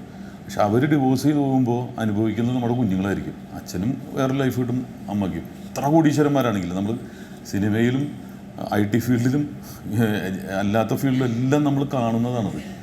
അപ്പോൾ ഒരു നിസ്സാരമായൊരു സ്പെല്ലിംഗ് മിസ്റ്റേക്കിലാണ് നമ്മുടെ ഈ നല്ലൊരു ലൈഫ് നഷ്ടപ്പെടുന്നത്. അപ്പോൾ അതിനൊരു ഓർമ്മപ്പെടുത്തലും ആൾക്കാരെ ഒരു വാർണിങ്ങും കൊടുക്കുകയാണ്. നമ്മൾ ഗർത്തത്തിലേക്ക് പോയാൽ പിന്നെ അങ്ങോട്ട് പോയിക്കൊണ്ടേയിരിക്കും. ഈ വളരെ ലളിതമായിട്ട് ഈ പാൻസ് ഷർട്ട് മാറ്റി കഴിഞ്ഞാൽ പിന്നെ ഞാനെന്ന സാധാരണ ടീനിട്ടോ ഞാൻ അങ്ങനെ ബിഹേവ് ചെയ്തെന്നൊക്കെ ലളിതമായിട്ട് ചേട്ടൻ പറഞ്ഞു. എൻ്റെ ഒരു ചോദ്യം, എന്നാലും ഈ സ്ക്രിപ്റ്റ് വായിക്കുമ്പോൾ ഈ കഥാപാത്രത്തെ മനസ്സിലാക്കുമല്ലോ, മറ്റൊരാൾ മനസ്സിലാക്കുമ്പോൾ അല്ല ഒരു ആക്ടർ മനസ്സിലാക്കും, അതിനെ കൺസീവ് ചെയ്ത രീതി. അപ്പോൾ അതിനെപ്പറ്റി ഉണ്ടായ ഒരു ധാരണ, ഇതെങ്ങനെ ചെയ്യണം, അത്തരം കാര്യങ്ങളെക്കുറിച്ചാണ് ഞാൻ ചോദിച്ചത്. അത് ഇദ്ദേഹം ബെസ്റ്റ് ആക്ടറാണ്, നാടകത്തിലും മികച്ച നടനായിട്ടൊക്കെ തിരഞ്ഞെടുത്തിട്ടുള്ളതാണ്. അതുകൊണ്ട് ഇദ്ദേഹത്തിൻ്റെ ശൈലിയിൽ പറയുമ്പോൾ അത് എനിക്ക് കമ്മ്യൂണിക്കേറ്റ് ആവും. അദ്ദേഹം ചെയ്യുന്ന പോലെ തന്നെയല്ല ഞാൻ ചെയ്തത്, എൻ്റെ രീതിയിലാണ്. പക്ഷെ അതിന് വേണ്ടത് എന്താണെന്ന് ഇവർ പറഞ്ഞ് കൃത്യമായിട്ട് അത് കറക്റ്റ് വരച്ച് കാണിക്കുന്നു. ചേട്ടന് ഞാൻ സത്യത്തിൽ ഇതിൻ്റെ ഫുൾ സ്ക്രിപ്റ്റ് കൊടുത്തിരുന്നു. അപ്പോൾ ഞാൻ കഥയൊക്കെ പറഞ്ഞ ശേഷം ചേട്ടൻ എന്നോട് പറഞ്ഞു ഇങ്ങനെ ഫുൾ സ്ക്രിപ്റ്റ് തരണം, അപ്പോൾ ഞാനൊന്ന് വായിച്ചു നോക്കട്ടെ എന്ന് പറഞ്ഞു. അപ്പോൾ വായിച്ചപ്പോൾ ചേട്ടൻ ഇത് കറക്റ്റായിട്ട് ക്യാരക്ടർ പിടിച്ചിട്ടുണ്ടായിരുന്നു സംഭവം. അത് ശരിക്കും ഞാനൊരു ഞെട്ടിയ സമയമായിരുന്നു. കാരണം എന്ന് വെച്ചാൽ നമ്മളെന്ത് ഉദ്ദേശിച്ചോ അത് പുള്ളി പിടിച്ചിട്ടുണ്ട്. അപ്പോൾ എന്നോട് ചോദിച്ചു ഇത് ഇങ്ങനെ അപ്പോൾ ഒരു പൊടിക്ക് ക്യാരക്ടർ ഇങ്ങനെ കയറ്റി പിടിക്കണമല്ലേ അങ്ങനെയൊക്കെ ചോദിച്ചപ്പോൾ അത് സംഭവം പുള്ളിക്ക് അപ്പം തന്നെ കിട്ടിയിട്ടുണ്ട്. അപ്പോൾ അങ്ങനെ ഒരു സൗകര്യം ഉണ്ടായിരുന്നു നമുക്ക്. പിന്നെയെന്ന് വെച്ചാൽ ഭയങ്കര താല്പര്യം ഉണ്ടായിരുന്നു ഇത് ചെയ്യാൻ വേണ്ടിയിട്ട്. അപ്പം അതുകൂടി വന്നപ്പോൾ കുറച്ചുകൂടി ഫാസ്റ്റായി കാര്യങ്ങൾ എന്നുള്ളതാണ്. ഈ താല്പര്യം പണ്ടേ ഉള്ളതാണല്ലോ അല്ലേ? അതായത് മിമിക്രി തൊട്ട് ഇങ്ങോട്ട് ഇപ്പോൾ ഒരു ആക്ടറായി ലീഡ് റോൾ ചെയ്യുന്ന ആക്ടറായിട്ടൊക്കെ ഇരിക്കുമ്പോൾ ഈ വന്ന വഴി നോക്കുമ്പോൾ അധ്വാനത്തെ എത്രത്തോളം എങ്ങനെയാണ് നമ്മളതിനെ കാണുന്നത്? നമ്മൾ അധ്വാനിച്ചൊരു രീതി. ഞാനൊരു സൂപ്പർ സ്റ്റാറായിട്ട് വരാമെന്നൊന്നും വീട്ടിൽ പറഞ്ഞിട്ടൊന്നുമില്ല. നമുക്ക് കുറച്ച് ദൈർഘ്യമുള്ളൂ ലൈഫിൽ. അപ്പം ചെയ്യാൻ പറ്റുന്നതെല്ലാം ചെയ്യുക. കുറച്ച് സമയമുള്ളൂ നമുക്ക്. എനിക്ക് സമയം പോരാന്ന് തോന്നുന്നതാണ്. കുറേ കാര്യങ്ങൾ ചെയ്യണമെന്നുണ്ട്. ഞാൻ കുറച്ച് റെസ്റ്റ് കൊടുക്കാറുണ്ട്. അങ്ങനെ ഓടിപ്പിടിച്ച് പ്രാന്ത് പിടിച്ച് നടക്കാറില്ല. അപ്പോൾ ഈ കിട്ടുന്നതെന്ന് പറഞ്ഞിട്ടുണ്ടെങ്കിൽ യഥാർത്ഥത്തിൽ വലിയ അനുഗ്രഹമാണ് ദൈവം കൊണ്ടുവന്ന് വെക്കുന്നത്. കാരണം ഞാൻ അങ്ങനത്തെ ഒരു ഫാമിലിയിൽ നിന്ന് വരുന്ന ഒരാളല്ല. എൻ്റെ വീട്ടിൽ അപ്പനും അമ്മയൊന്നും കലാരംഗത്തുള്ളവരല്ല. അപ്പം നമ്മളെ തിരിഞ്ഞ് ഞാൻ നോക്കുമ്പോൾ ഭയങ്കര അനുഗ്രഹം കിട്ടിയതായിട്ട് തോന്നുന്നത്. എവിടെ നിന്നാണ് ഞാൻ വന്നതെന്നറിയാം. സിനിമയെ സ്വപ്നം കണ്ട് സിനിമകൾ പോയി കണ്ട് സിനിമാ താരങ്ങളുടെ കൂട്ടായ്മയിൽ ഞാൻ ചെന്നു. ഇപ്പോൾ ഞാൻ പറഞ്ഞു വരുമ്പോൾ ലാലേട്ടൻ്റെ തൊട്ടടുത്തിരിക്കാനുള്ള അല്ലെങ്കിൽ മമ്മൂക്ക എൻ്റെ പടത്തിൻ്റെ ട്രെയിലർ ഷെയർ ചെയ്യുന്നു, മഞ്ജു വാര്യർ എൻ്റെ പാട്ട് ഷെയർ ചെയ്യുന്നു എന്നൊക്കെ സ്വപ്നം പോലൊക്കെ തോന്നുന്നു. ആ പറയുമ്പോൾ ഇത് ആരും എന്താ പറയുക, നമ്മളാദ്യം ഫസ്റ്റുള്ള ആളുടെ അടുത്ത് തന്നെയാണ് നമ്മൾ ആവശ്യപ്പെടുന്നത്. അപ്പോഴാണ് നമ്മൾ എവിടം വരെ എത്തി എന്നുള്ളത്. അങ്ങനെ ആവശ്യപ്പെടാനുള്ള സ്വാതന്ത്ര്യം നമുക്ക് കിട്ടി. അപ്പോൾ അത് പറ്റില്ല എന്നൊന്നും പറയുന്നില്ല. അവർ ചെയ്യുന്നു. വിനീത് ശ്രീനിവാസനാണ് എൻ്റെ പാട്ട് ഷെയർ ചെയ്തത്. ഞാൻ കാണുന്നതിൽ മൾട്ടി ടാലൻറ്റഡ് ആയിട്ട് മൾട്ടി ടാസ്കിങ് ചെയ്യുന്ന ഒരാളാണ് വിനീത്. അത് ഡയറക്ഷൻ അറിയാം, പാട്ട് പാടും, അതുപോലെ തന്നെ അഭിനയിക്കും, ചെയ്യാത്തൊന്നുമില്ല. എന്തും ചെയ്യും. അപ്പോൾ വിനീത് ജഡ്ജ് ചെയ്തിട്ട് ഞാൻ പറഞ്ഞത് ഇഷ്ടപ്പെട്ടെങ്കിൽ മാത്രം ഷെയർ ചെയ്താൽ എന്ന് പറഞ്ഞു. പക്ഷേ അദ്ദേഹത്തിൻ്റെ പേജിൽ ഇപ്പോഴും അത് തന്നെയാണ് ഫസ്റ്റ് കിടക്കുന്നത്. പുള്ളി വേറെ ഒന്നും കാരണം പുള്ളിയുടെ സിനിമകൾ മാത്രം പ്രൊമോട്ട് ചെയ്യുള്ളൂ. പുള്ളി വേറൊന്നുമല്ല, പുള്ളി അതിൽ ജീവിക്കാൻ ഇഷ്ടപ്പെടുന്ന ഒരാളാണ്. അപ്പോൾ കൊടുത്ത് ഇഷ്ടപ്പെട്ടാൽ മാത്രം ഷെയർ ചെയ്താൽ എന്ന് പറഞ്ഞു. അപ്പോൾ നമ്മളിത് നമ്മളുടെ വളർച്ചയാണ് കാണിക്കുന്നത്. അല്ലെങ്കിൽ ഇവർ നമ്മളെ തിരിഞ്ഞു പോകുമല്ലോ. തീർച്ചയായിട്ടും ഈ പറഞ്ഞ പോലെ ഈ പഴയ വീഡിയോ കാസറ്റുകളൊക്കെ മിമിക്രി കാസറ്റുകളൊക്കെ ചേട്ടൻ പാട്ട് പാടുന്ന ഒരു ഇംഗ്ലീഷ് പാട്ടോ മറ്റോ കുറച്ചാണ് മുമ്പ് കണ്ടത്. അതാണ് നമ്മളൊന്നും പഠിക്കാത്തതുകൊണ്ട് എല്ലാം ചെയ്തുകൊണ്ടേ ഇരിക്കുകയാണ്. ഒന്നും പഠിച്ചിട്ടില്ല ഞാൻ. ബേസ് അതിൻ്റെ അക്കാഡമി ഇതിലല്ലേ നമുക്കെല്ലാം ഇഷ്ടം കൊണ്ട് അതിൻ്റെ അടുക്ക് ചെല്ലുന്നതാണ്. ഇതൊക്കെ പഠിച്ചിട്ടുണ്ടെങ്കിൽ സ്വരസ്ഥാനങ്ങളൊക്കെ അറിയാമെങ്കിൽ നമ്മൾ പാടില്ല. അതുകൊണ്ടൊരു ധൈര്യം കൂടുതലുണ്ട്. അല്ല, പാടിക്കാൻ വേണ്ടിയിട്ടൊരു ട്രെയിനർ വന്നിരുന്നു. അദ്ദേഹം പറയുന്ന പോലെ പാടി.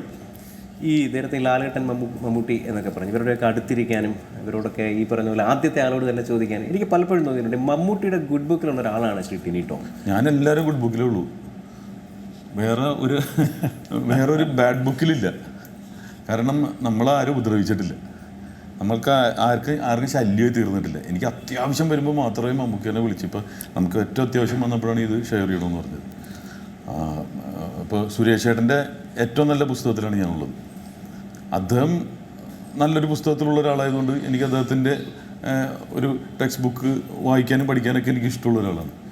അപ്പം നമ്മളിപ്പോൾ നിങ്ങളുടെ നല്ല ഗുഡ് ബുക്കിലുണ്ടെങ്കിൽ ഞാൻ ഗുഡ് ബുക്കിലുണ്ടാവുള്ളൂ. ചിലർക്ക് കാണുമ്പോൾ ചിലപ്പോൾ അയ്യോ ഭയങ്കര ഒരു ബോഡി ലാംഗ്വേജ് ജാടയിരിക്കും പറ്റാതെ. പക്ഷെ ഞാനങ്ങനെ ഉള്ളതല്ല. പിന്നെ പ്രതികരിക്കേണ്ട സമയത്ത് കൃത്യമായിട്ട് അല്ല. അതെ, ഞാൻ പറഞ്ഞൊരു കാര്യം ഈ പലപ്പോഴും ഈ പ്രാഞ്ചേട്ടൻ അതിനു മുമ്പ് മമ്മൂട്ടിക്ക് പലപ്പോഴും ബോഡി ആയിട്ട് മാറിയിട്ടുണ്ട്. അതാണ് ഇപ്പോഴത്തെ ഒരു ബാഡ് ബുക്കിൽ വന്നിരിക്കുന്നത്. അതിപ്പോൾ ഒരു ബാഡ് ബുക്കായിട്ട് അതെന്ന് പറഞ്ഞാൽ ആൾക്കാർ വെറുതെ ഇങ്ങനെ കളിയാക്കാൻ വേണ്ടി ട്രോൾ ചെയ്യാൻ വേണ്ടിയിട്ട് അതിൽ ഫൈറ്റ് ചെയ്യുന്നത് ടിനി ടോം ആണെന്ന് പറഞ്ഞു. ആകെ 3 പടത്തിൽ എൻ്റെ ബോഡി മാത്രം ഉപയോഗിച്ചിട്ടുള്ളൂ. ബാക്കി എല്ലാ സ്കില്ലും അദ്ദേഹം തന്നെ ചെയ്യുന്നത്. എത്ര സിനിമകളെ നമ്മൾ ശരിക്കും നമ്മുടെ അസറ്റാണിത്. കേരളത്തിൻ്റെ അസറ്റ് ലോകത്തിന് കാണിക്കാൻ പറ്റുന്നത്. ഒരിക്കലും അദ്ദേഹത്തിന് ട്രോളാനോ അങ്ങനെ പാടില്ല. തമാശ ഓക്കെ, പക്ഷേ ഇൻസൾട്ടിങ് കോമഡികൾ വരുമ്പോൾ അദ്ദേഹത്തിന് ഫൈറ്റ് ചെയ്യാൻ പറ്റുന്നില്ല. അതൊക്കെ അദ്ദേഹം എല്ലാം ചെയ്യാറുണ്ട് സ്വന്തമായിട്ട്. ഇപ്പോഴും പോലും ലാലേട്ടൻ അതുപോലെ നമ്മുടെ അസറ്റാണ്. ഈ ഫാൻ ഫൈറ്റ് തന്നെ ഏറ്റവും മോശമാണ്. എനിക്ക് തോന്നുന്നു തമിഴ്നാട്ടിൽ നിന്നൊരു ഫാൻ മറ്റു ഫാനിനെ ചീത്ത പറയുന്നു തോന്നുന്നു അല്ലേ? അതെ. ഇപ്പോൾ അമിതാഭ് ബച്ചൻ്റെ ഫാൻ വന്നിട്ട് രജനീകാന്തിൻ്റെ ഫാനിനെ തെറി പറയില്ല. പരസ്പരം നല്ലത് അങ്ങനെ എല്ലാവരും റെസ്പെക്ട് ചെയ്യുന്നത്. നമ്മുടെ ഇവിടെ മാത്രം അങ്ങനെ വരുന്നത് ഭയങ്കര സങ്കടമുള്ള കാര്യമാണ്. അതവരങ്ങനെയൊക്കെ ഒരു കോമാളിയായിട്ട് കാണിക്കുന്നത്. കാരണം ലോകത്തിൽ ഇതുപോലെ സിനിമകൾ എത്ര വർഷമായി 40 വർഷമായിട്ട് എല്ലാ വർഷവും 4-5 സിനിമകൾ ഹിറ്റാക്കുന്നു. രജനീകാന്ത് ഒരു 2-3 വർഷം ചെയ്യുമ്പോഴാണ് ഒരു പടം ചെയ്യണത്. ലോകത്തിലില്ല. അത് ഇത്രയും വർഷം നിൽക്കില്ല. ഇപ്പോൾ ഒരു പടം പൊട്ടിക്കഴിഞ്ഞിട്ടുണ്ടെങ്കിൽ ഹോളിവുഡിലൊരു ആക്ടർ ഔട്ടാണ്. ഇവർ 5 പൊട്ടിയാൽ അടുത്തത് വരുന്നത് ഒരു ഉഗ്രൻ അടിപൊളി പടമായിട്ടായിരിക്കും, ഒരു 500 കോർ ക്ലബ്ബായിട്ടാണ് വരുന്നത്. അപ്പോൾ അവരെ നമ്മൾ റെസ്പെക്റ്റ് ചെയ്യേണ്ടതാണ്. അവിടെ ഈ ചെറിയ ചെറിയ കാര്യങ്ങൾ പറഞ്ഞ് വേദനിപ്പിക്കാതിരിക്കുക എന്നുള്ളത്. ഓക്കെ, അതങ്ങനെ തന്നെ ചോദിച്ചൊരു ചോദ്യത്തിലേക്ക്, അതായത് ഈ പറഞ്ഞതുപോലെ മമ്മൂട്ടിയായിട്ടുള്ളൊരു ബന്ധം, ഞാനിപ്പോഴും അവിടെ തന്നെ നിൽക്കുന്നത് എനിക്ക് വായിന്ന് കേൾക്കാൻ വേണ്ടിയിട്ടാണ്. അതായത് മമ്മൂട്ടി റെക്കമെൻഡ് ചെയ്യാറുണ്ടോ ചില സിനിമകൾക്കെങ്കിലും? ഇല്ല. ആദ്യത്തെ സിനിമയിൽ എനിക്ക് റെക്കമെൻഡ് പ്രാഞ്ചിയേട്ടൻ. എപ്പോഴും ചെയ്യണമെങ്കിൽ പിന്നെ എനിക്ക് കഴിവില്ല എന്നല്ല അർത്ഥം. പിന്നെ ഞങ്ങൾ പോകണം 1ാം ക്ലാസ്സിൽ നിന്ന് കഴിഞ്ഞ് പിന്നെ 1ാം ക്ലാസ്സിൽ തന്നെ ഇരുന്നിട്ട് കാര്യമില്ല. അദ്ദേഹത്തിൻ്റെ ഡ്രൈവറായിട്ടാണ് പ്രാഞ്ചിയേട്ടനിൽ വന്നത്. എപ്പോഴും ഡ്രൈവറായിട്ട് ജീവിക്കാൻ പറ്റുമോ? എനിക്കൊരു ആൻ്റണി പെരുമ്പാവൂരമുണ്ട്. സിനിമ നിർമ്മിക്കാനല്ല ഞാൻ പറഞ്ഞു, ഒരു കയറ്റം വേണ്ടേ? അല്ല, ഞാനത് അതിലേക്ക് തന്നെ ചോദിക്കാം. സിനിമ നിർമ്മിക്കാൻ ഇവിടെ ഒരു അഭിമുഖത്തിൽ ഇങ്ങനെ അല്ല, നിർമ്മിക്കാനാണ് എനിക്കൊരു നിർമ്മാതാവണമെന്നാണ് ആഗ്രഹം. കാശില്ല കയ്യിൽ, പക്ഷേ നിർമ്മാതാവാണ്. പക്ഷേ ഞാൻ ഒരുപാട് പ്രൊഡ്യൂസർമാരെ കോർഡിനേറ്റ് ചെയ്തിട്ട് പടങ്ങൾ നമ്മൾ കോർഡിനേറ്റ് ചെയ്യുന്നുണ്ട്. കാരണം കാശുണ്ടെങ്കിൽ നല്ല സിനിമകൾ ചെയ്യാം, ഇതിൻ്റെ നല്ല സംഭവങ്ങളുണ്ടാവും. ഇപ്പോൾ ഇത് തന്നെ കാശുണ്ടായിരുന്നെങ്കിൽ ഇതിനേക്കാൾ ഉഗ്രനായിട്ട് നമുക്ക് ചെയ്യാൻ പറ്റും. ബജറ്റ് പലപ്പോഴും നമ്മൾ ദാരിദ്ര്യത്തിൽ നിന്നേ ചെയ്തിരിക്കും. ബജറ്റ് പ്രശ്നമൊന്നുമില്ല. നമ്മൾ ഒരു ആദ്യമായിട്ട് വരുന്ന ഒരാളെന്നുള്ള രീതിയിൽ അറിയാലോ, ഒരുപാട് പരിമിതികളുണ്ട് ഇതിന്. അപ്പോൾ എൻ്റെ ഒരു സുഹൃത്ത് തന്നെയാണ് പ്രൊഡ്യൂസർ, അദ്ദേഹത്തിൻ്റെ പേര് അബ്ദുൾ ജലീൽ എന്നാണ്. അപ്പം ഞാനിങ്ങനെ അവിടെ പോവും ഇവിടെ പോവും, പോയ സ്പീഡിൽ തിരിച്ചു വരും. അപ്പോൾ അങ്ങനെയൊക്കെ സംഭവിച്ചപ്പോൾ അപ്രതീക്ഷിതമായിട്ട് ഒരു ദിവസം ഞാനിങ്ങനെ നേരിട്ട് സംസാരിക്കുകയാണ്, എനിക്കൊരു പടം ചെയ്യണമെന്ന് പറയുകയാണ്. അപ്പോൾ എന്നോട് പറയുന്നത് ഒരു ചെറിയ പടം ചെയ്യാം എന്നുള്ള രീതിയിലാണ്. അപ്പോൾ ഞാൻ ആ ചെറിയ പടം എന്നുള്ള രീതിയിലേക്ക് ഇത് പ്ലാൻ ചെയ്യാൻ ട്രൈ ചെയ്തു. അപ്പോൾ ഞാൻ ചേട്ടനോടൊക്കെ പോയിട്ട് പറയുന്നത്, ചേട്ടാ കഥയൊക്കെ ഉണ്ട്, നല്ല കഥയൊക്കെ ഉണ്ട്, പൈസ ഒന്നും ഇല്ല എന്നുള്ള രീതിയിലാണ് പറയുന്നത്. ഒത്തിരി പൈസ വാങ്ങിക്കല്ലേ, ചോദിക്കല്ലേ? ഒത്തിരി പൈസ അല്ല, പൈസ ഇല്ലാന്ന് അല്ല, ചേട്ടൻ ഒത്തിരി പൈസ പുള്ളിയോട് ചോദിക്കില്ലേ? പക്ഷെ അങ്ങനെയൊന്നുമല്ല, നമ്മൾ പണിയെടുത്ത കാശ് കിട്ടിയിട്ടുണ്ട്, നമ്മൾ ഹാപ്പി ആയിട്ടുണ്ട്. പിന്നെ അങ്ങനെ ചെയ്തിട്ടില്ല. നേരത്തെ പറഞ്ഞൊരു കാര്യം, ഈ പൊളിറ്റിക്കലായിട്ടുള്ള കാര്യങ്ങൾ പറയേണ്ടടുത്ത് പറയും. ഈ ചോദിക്കുന്നത് ഈ പറഞ്ഞ സുരേഷ് ഗോപിയായിട്ട് ബന്ധപ്പെട്ട്, സുരേഷ് ഗോപിയുടെ ഈ സമയത്ത് ചോദിക്കാം, കുറച്ചും കൂടെ ധൈര്യത്തോടെ ചോദിക്കാവുന്നൊരു കാര്യമാണ്. ഈ അദ്ദേഹം ജയിക്കുന്നതിന് മുമ്പാണെങ്കിൽ സുരേഷ് ഗോപിയെ പറ്റി നല്ലത് പറയുന്ന ആക്ടേഴ്സിനൊക്കെ സോഷ്യൽ മീഡിയയിൽ നല്ല തെറി കിട്ടിക്കൊണ്ടിരുന്ന ഒരു സമയമാണ്. ഇപ്പോൾ അതിൻ്റെ ഏകദേശം ഒരു റിവേഴ്സിലേക്ക് വന്നിട്ടുണ്ട്. ഈ ധൈര്യപൂർവ്വം അത് ഏതെങ്കിലും ഒരു പൊളിറ്റിക്കൽ വിങ്ങിൻ്റെ എതിർപ്പിനെ ഭയപ്പെടാതെ അത് പറയാം എന്ന് തീരുമാനിക്കുന്നത് എന്തുകൊണ്ടാണ്? ഞാൻ സുരേഷ് ഏട്ടൻ കേന്ദ്രമന്ത്രി ആവുന്നതിന് മുമ്പ്, സ്ഥാനം കിട്ടുന്നതിന് മുമ്പ് കൂടെ ഉള്ളതാണ്. അപ്പോൾ അതിന് എന്ത് കേൾക്കാൻ തയ്യാറ്. കാരണം അദ്ദേഹം എന്താണെന്നറിയും, 10 വർഷം രാഷ്ട്രീയത്തിൽ നിന്നിട്ട് 10 പൈസ ഉണ്ടാക്കാത്ത മനുഷ്യൻ. അങ്ങനെ ഉള്ള വളരെ വിരളമാണ്. എനിക്ക് തോന്നുന്നു EMS നമ്പൂതിരിപ്പാടുണ്ട്, സ്വന്തം സ്ഥലങ്ങൾ വരെ കൊടുത്തിട്ട് ഇദ്ദേഹം കയ്യിലുള്ളത് കൊടുക്കും. 10 വർഷം രാഷ്ട്രീയത്തിൽ നിന്നിട്ടുണ്ടെങ്കിൽ നല്ല സമ്പന്നതയോട് കാണേണ്ട ആളാണ്. ഇത് പണിയെടുക്കുന്ന ഇതുപോലെ ലൈറ്റിൻ്റെയും ഇത് നമ്മൾ ആയുസും കളഞ്ഞ് പണിയെടുക്കുന്ന കാശ് അങ്ങനെ തന്നെ. കാരണം ഇദ്ദേഹത്തിനെ കൺട്രോൾ ചെയ്യാൻ ആളില്ലെങ്കിൽ വൈഫിന് വരെ. കാരണം നമ്മളൊക്കെ ജീവിക്കുന്നത് ആദ്യം ഞാൻ എൻ്റെ വീട് എന്നൊക്കെ പറഞ്ഞാണ് ജീവിക്കുന്നത്. പുള്ളി അങ്ങനെയല്ല, ഞാൻ എൻ്റെ നാടെന്നും പറഞ്ഞാണ്. വീട്ടുകാർക്ക് പോലും കൺട്രോളില്ല. അവർ പോലും പല കാര്യങ്ങളിൽ ഫൈറ്റ് ചെയ്തിട്ടുണ്ട്. കാരണം ഇങ്ങനെ കാശ് എടുത്തു കൊടുക്കുന്നത് നമുക്ക് നിർത്താമെന്നൊക്കെ പറഞ്ഞ് രാധിക ചേച്ചിയൊക്കെ ഇവരും തമ്മിൽ പ്ലാൻ വരെ ചെയ്തിട്ടുണ്ട്. പക്ഷേ പുള്ളി പുറത്ത് പോകുമ്പോൾ കൊടുക്കും. അപ്പോൾ അങ്ങനെ നന്മയുള്ളൊരു മനുഷ്യൻ. അദ്ദേഹം പിടിക്കുന്ന ഒരു BJPയുടെ കൊടിയാണ്. ഞാൻ BJPയുടെ കൊടി പിടിക്കാനല്ല പുള്ളിയുടെ കൂടെ പോകുന്നത്. മനുഷ്യത്വപരമായ ഹ്യൂമാനിറ്റി, പുള്ളി പറയുന്ന കാര്യങ്ങളിൽ കൂടെ ചെല്ലുക, അതിൻ്റെ കൂട്ടത്തിലാണ് നിൽക്കുന്നത്. അപ്പോൾ അതിന് എത്ര ചീത്ത കേട്ടാലും എനിക്ക് കുഴപ്പമില്ല, നല്ല തൊലിക്കെട്ടി എനിക്ക്. എൻ്റെ രാഷ്ട്രീയം വേറെയാണ്. എനിക്ക് രാഷ്ട്രീയം ഉണ്ടായിരുന്നു, പക്ഷെ ഇപ്പോൾ എൻ്റെ രാഷ്ട്രീയം എന്ന് പറയുന്നത് മനുഷ്യത്വത്തിൻ്റെ കൂടെയുള്ളതാണ്. ഈ ഒരു പാർട്ടിയിൽ വിശ്വസിക്കാൻ പാടുള്ളൂ എന്ന് പറയുന്നത് തന്നെ അന്ധവിശ്വാസമാണ്. കമ്മ്യൂണിസ്റ്റ് പാർട്ടി ചെയ്യുന്നത് മാത്രം ശരി അങ്ങനെ പറഞ്ഞാൽ അത് അന്ധവിശ്വാസമല്ലേ. കോൺഗ്രസ് ചെയ്യുന്നതെല്ലാം ശരിയാണ് എന്ന് പറഞ്ഞ് വിശ്വസിക്കും, അതും തെറ്റാണ്. അങ്ങനെയല്ല, എല്ലാ പാർട്ടിയിലും നല്ല ആൾക്കാരുണ്ട്. അതല്ല ബുദ്ധി എന്ന് പറയുന്നത്. ഞാൻ വേറൊരു പ്ലാറ്റ്ഫോമിലേക്ക് കയറിപ്പോയതാണ്. എനിക്ക് രാഷ്ട്രീയം ഉണ്ടായിരുന്നു, രാഷ്ട്രീയ സുഹൃത്തുക്കളുണ്ട്. പക്ഷേ അതിൽ നിന്നൊരു പടി കയറി ഞാൻ. കാരണം എന്താണ് ഈ രാഷ്ട്രീയം? മതം പോലെ തന്നെ അന്ധവിശ്വാസമാണ് രാഷ്ട്രീയം എന്ന് പറയുന്നത്. നല്ലത് ഇപ്പോൾ അമേരിക്കയിലൊക്കെ ഇലക്ഷൻ കഴിഞ്ഞാൽ അവർ USA എന്നേ പറയുള്ളൂ. അല്ലാണ്ട് പ്രതിപക്ഷം പറഞ്ഞത് വളരെ തെറ്റായിപ്പോയി അല്ലെങ്കിൽ ഭരണപക്ഷം കാണിച്ചത് അങ്ങനെ അവർ നമുക്ക് അടികൂടില്ല. അവരവരുടെ കൺട്രിക്ക് വേണ്ടിയാണ് നിൽക്കുന്നത്. ആ ഇലക്ഷൻ വരുമ്പോൾ മാത്രമാണ്. ഇലക്ഷൻ കഴിഞ്ഞ് രാഷ്ട്രീയം പാടില്ല എന്ന് അതായത് പറയാൻ പാടില്ല. നമ്മുടെ രാജ്യത്തിൻ്റെ പുരോഗതിക്ക് വേണ്ടി വേണം. നല്ല വ്യൂസൊക്കെ ഉണ്ട് എനിക്ക്. ഞാൻ ബുദ്ധിയില്ലാത്ത ആളെന്ന് വിചാരിക്കരുത്. ഒരിക്കലും അങ്ങനെ ഒരു ധാരണയില്ല. അത് സംഭാഷണത്തിൽ നിന്ന് വ്യക്തമാണ്. ഇതിനോട് ചേർത്ത് തന്നെ ഞാനൊരു കാര്യം കൂടെ ചോദിക്കട്ടെ. അതായത് ഈ പറഞ്ഞ അമ്മയുടെ തെരഞ്ഞെടുപ്പ് വരാൻ പോവാണ് 30-ന്, അതിൽ മത്സരിക്കുന്നുണ്ട്. അത് ഇത്തവണ എൻ്റെ അടുത്ത് മത്സരിക്കണമെന്ന് പറഞ്ഞു. ഇപ്പോൾ 2 ടേമിൽ ലാലേട്ടൻ്റെ ഒപ്പം തന്നെയുള്ള പാനലിൽ നിന്നിരുന്നു. ആത്മാർത്ഥമായിട്ട് പണിയെടുത്തെന്ന് പറഞ്ഞിട്ടുണ്ടെങ്കിൽ എൻജോയ് ചെയ്യുന്ന പണിയാണ്. നമ്മുടെ പിന്നാലെ എന്ന് പറഞ്ഞാൽ നമ്മൾ കാണുന്ന കുറച്ച് പേര് മാത്രമാണ് സിനിമയുടെ ലക്ഷറിയിൽ ഇപ്പോഴും ജീവിക്കുന്നത്. കുറേ കഷ്ടപ്പാടുള്ളവരുണ്ട്. അവർക്ക് വേണ്ടി നമ്മൾ TV ഷോസ് ചെയ്യുന്നത്, അതിൽ നിന്ന് കിട്ടുന്ന അവർക്ക് കൈനീട്ടം കൊടുക്കാൻ പറ്റുന്നു. അപ്പോൾ ഇവിടെ തന്നെ എനിക്ക് ഒരുപാട് നന്മകൾ ചെയ്യാൻ ഒരു സ്പേസ് ഉണ്ട്. പണ്ട് കോളേജിൽ പഠിക്കുമ്പോൾ മുതൽ സംഘടനാ പ്രവർത്തനം സാമൂഹിക പ്രവർത്തനമുള്ള ഒരാളായതുകൊണ്ട് അവരുടെ ഇടയിൽ ജീവിക്കാൻ ഇഷ്ടമുള്ളതാണ്. അപ്പോൾ വീണ്ടും അടുത്ത ഇതിൽ എൻ്റെ അടുത്ത് നോമിനേഷൻ ഇടാൻ പറഞ്ഞു. വീണ്ടും ഞാൻ ഇടുന്നു. എത്ര കാലം പറയുന്നു അതിൻ്റെ കൂടെ അമ്മയുടെ പ്രവർത്തനങ്ങളിൽ പങ്കെടുക്കാൻ ഇഷ്ടമാണ്. താങ്കൾക്ക് വിജയം വരട്ടെ എന്ന് ആഗ്രഹിക്കുകയാണ്. ഒപ്പം തന്നെ ഈ സിനിമയ്ക്കും മത്ത എന്ന സിനിമയ്ക്കും വിജയാശംസകൾ നേരാണ്. പ്രേക്ഷകരോട് ഈ സിനിമ കാണണം എന്ന് പറയണം താങ്കൾക്ക് ആഗ്രഹമില്ലേ? അതെ, പ്രേക്ഷകരോട് പറയാനുള്ളത് നമ്മളിത് ഭയങ്കര പടമാണ്, ഇത് നിങ്ങൾ കണ്ടത് അങ്ങനെയൊന്നും പറയുന്നില്ല. ഇതൊരു സത്യം പറഞ്ഞ പാവങ്ങളുടെ പടമാണ് പച്ചയ്ക്ക് പറഞ്ഞു കഴിഞ്ഞാൽ. പക്ഷെ കലാമൂല്യമുണ്ട്, ആത്മാർത്ഥതയുണ്ട്, സത്യമുണ്ട്. ഇതിൻ്റെ കൂമ്പൊടിച്ച് കളയരുത്. ഒരു ചെറിയ ചെടിയാണിത്. അതിന് കേടുണ്ടെങ്കിൽ അതിൻ്റെ ഇല മാത്രം കളയുക എന്നുള്ളതാണ്. കാരണം ആൽമരങ്ങളൊക്കെ ഇങ്ങനെ വളർന്നു നിൽക്കണം. അതിൻ്റെ അതൊരു ചെറിയ വേര് വെട്ടിയാൽ അതിനൊന്നും സംഭവിക്കില്ല. അപ്പോൾ ഇതൊരു പുതിയ ഒരു സംഘം കലാകാരന്മാർ, പ്രത്യേകിച്ച് സ്റ്റേജിൽ നിന്ന് വന്ന നാടക കലാകാരന്മാർ. ഞാൻ മാത്രമേ ഉള്ളൂ ഈ നാടകത്തിൽ നിന്നല്ലാതെ ഉള്ളത്. ഞാൻ കൊച്ചിയിൽ നിന്ന് ഒരു ബാഗ് എടുത്ത് കണ്ണൂർക്ക് എന്നതാണ്. അവിടെ ഫുള്ള് കലാകാരന്മാർ ഇപ്പോൾ കണ്ണൂർ. അപ്പോൾ അവരെല്ലാം ചേരുന്ന ഒരു കൂട്ടായ്മയുടെ ചിത്രമാണ്. പക്ഷേ നിങ്ങൾ ഇത്രയും കാലം കണ്ട ഒഴുക്കിലുള്ളൊരു സിനിമ അല്ല ഇത്. വേറൊരു സ്ഥലത്തുനിന്ന് വരുന്നൊരു സിനിമയാണ്. ഇരുകൈ നീട്ടി, നല്ലതാണെങ്കിൽ ഇരുകൈ നീട്ടി സ്വീകരിക്കണമെന്നാണ് പറയാനുള്ളത്. എത്ര കാലം ഇത് തിയേറ്ററിൽ ഉണ്ടാവും എന്നൊന്നും എനിക്ക് പറയാൻ പറ്റില്ല. പക്ഷേ ദൈവാനുഗ്രഹം കൊണ്ട് ഇതിലൊരു നന്മയുള്ളതുകൊണ്ട് ഞാൻ പറഞ്ഞില്ല, എൻ്റെ ഒരു ബിസിനസ്സൊക്കെ ഏകദേശം ധാരണയായിട്ടുണ്ട്. പക്ഷേ ജനങ്ങൾ കാണണം. 5 പേര് കണ്ടാൽ ഇത് നന്നായിരുന്നു എന്നൊന്ന് പറയുന്നൊരു, അതാണ് നമ്മുടെ ഒരു ആഗ്രഹം എന്ന് പറയുന്നത്. അപ്പോൾ അതിന് നിങ്ങൾ തിയേറ്ററിലേക്ക് എത്തുക. 5 എന്നുള്ളത് ഞാൻ 5 പേര് കാണണമെന്നല്ല പറയുന്നത്. അത് 5000 ആയാലും 5 ലക്ഷമായാലും നമുക്ക് സന്തോഷമുള്ളൂ.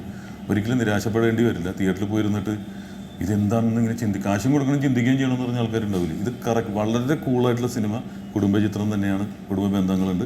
പക്ഷെ ഒരുപാട് മർമ്മപ്രധാനമായ മുഹൂർത്തങ്ങൾ, നല്ല മുഹൂർത്തങ്ങളുള്ള, നിങ്ങൾക്ക് വിട്ടുതരുന്ന ഒരുപാട് ഇദ്ദേഹത്തിൻ്റെ ബ്രില്യൻസിൽ വർക്ക് ചെയ്തിട്ടുള്ള ഒരു സിനിമയാണ്. തീർച്ചയായിട്ടും നിങ്ങളുടെ സഹായ സഹകരണങ്ങൾ കൊണ്ട് മാത്രമേ ഇതിന് വിജയിക്കാൻ സാധിക്കുകയുള്ളൂ. എപ്പോഴും കലാകാരന്മാർ നമ്മുടെ പവറുണ്ട്, കമലഹാസനൊക്കെ പറയും എൻ്റെ കഴിവ് കൊണ്ടാണ് ഞാൻ സിനിമ. ഇതങ്ങനെയല്ല, ജനങ്ങൾ തന്നെയാണ് ഇത് തീരുമാനിക്കുക. 100% വളർത്തുക, വലുതാക്കുക, വിജയിപ്പിക്കുക. ഗോഡ് ബ്ലസ് ഇൻഷാല്ലാ. സിനിമയ്ക്കെല്ലാ വിജയാശംസകളും. മത്ത ജൂൺ 21 റിലീസ്. സി മലയാളം ന്യൂസിനൊപ്പം സമയം ചെലവഴിച്ചത് 2 പേർക്കും നന്ദി. Thank you.